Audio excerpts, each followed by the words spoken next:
Dạ. Giờ nóng là mệt rồi.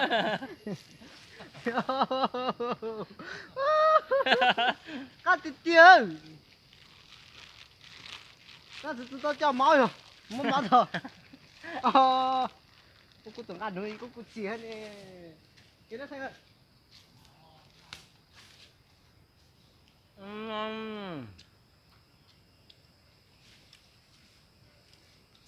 Yo, nó ơi. Mó thế quá.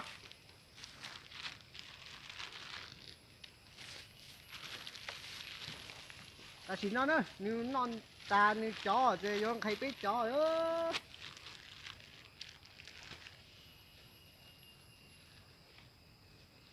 Ừ. Ừ.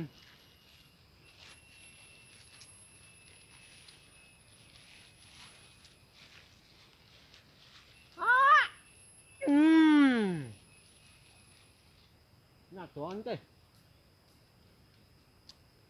Ngon nữa. Học chạy uống tao món mày sai. Nó nữa. Gàng gàng thấy nó tao to như tuổi à.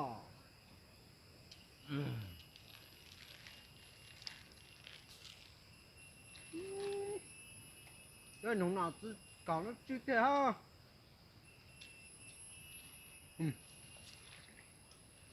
Sao mà nó thế? Được không? Được không?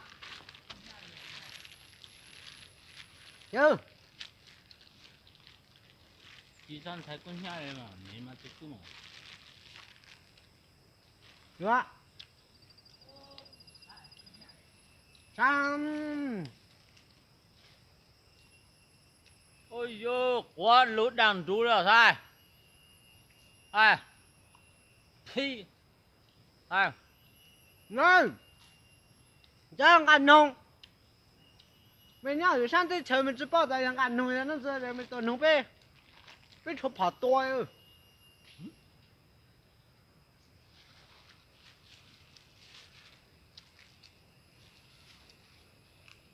Mà bữa đó phá nên chẳng ơi.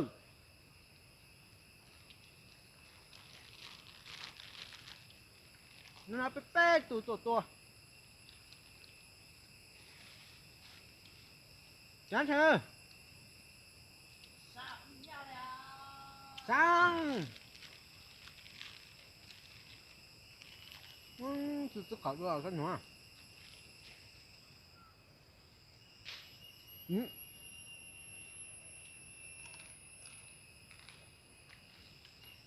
Vậy. Sao rồi?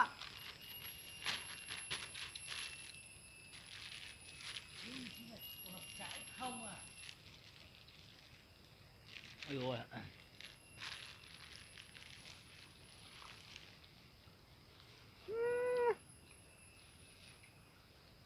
Ăn kìa ngô. Nó bằng trộn. Wow. Nó là mó. Nó là qua. Tao về tao giới thiệu cho. Nó là sai thế. Em bảo con chiến. Chiến từ ngày xưa rồi.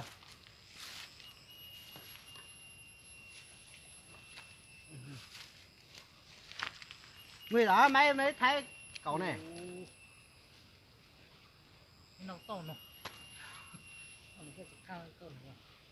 Đây là căng nó không à. Giờ. Phải không?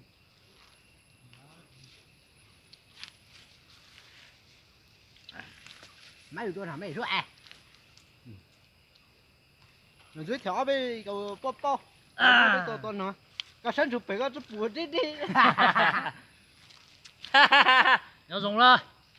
À, tù nó giờ chín cái gì nhỉ? Bao này. Chỉ là các cờ này. Chín đa. Anh nhiều lo rồi mà nó đó nhiều lo nó cuốn nồng thế. Cú mà trên nó chỉnh ra nó. Không cho cúp thôi. Không cho nó răng chụp thôi. Nó tập bên nào nó mà chỉ nhau rồi, mà nhớ tuần nông rồi. À tu à mày trốn đua xe rồi.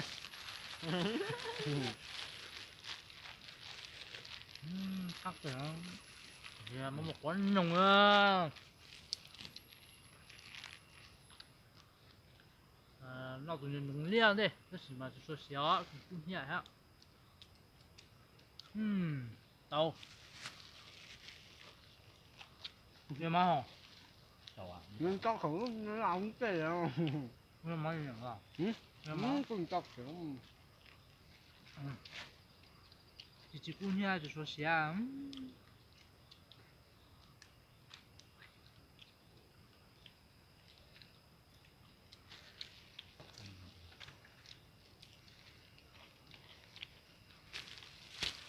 Thấy không? Bố không ấy, bố à?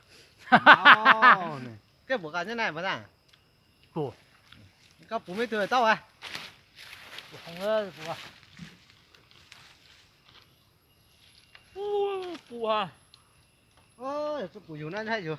Ô, cái gì chăng chăng, không tươi. Chẳng à? Chẳng, bố à?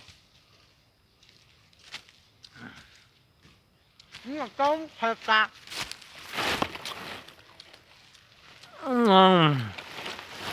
Hát từ á. Có bé cứ ăn không cứ quên nào nè. Thấy không? Đây là con chim đấy.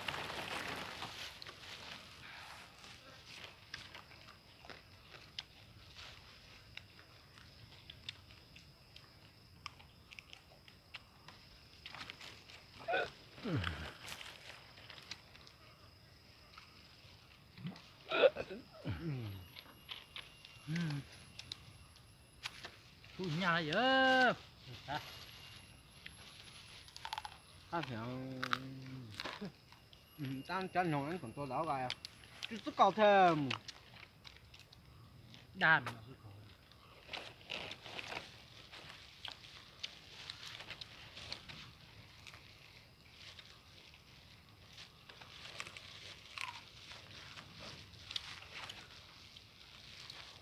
Nó bắn hay nó không? Nó bắn to à?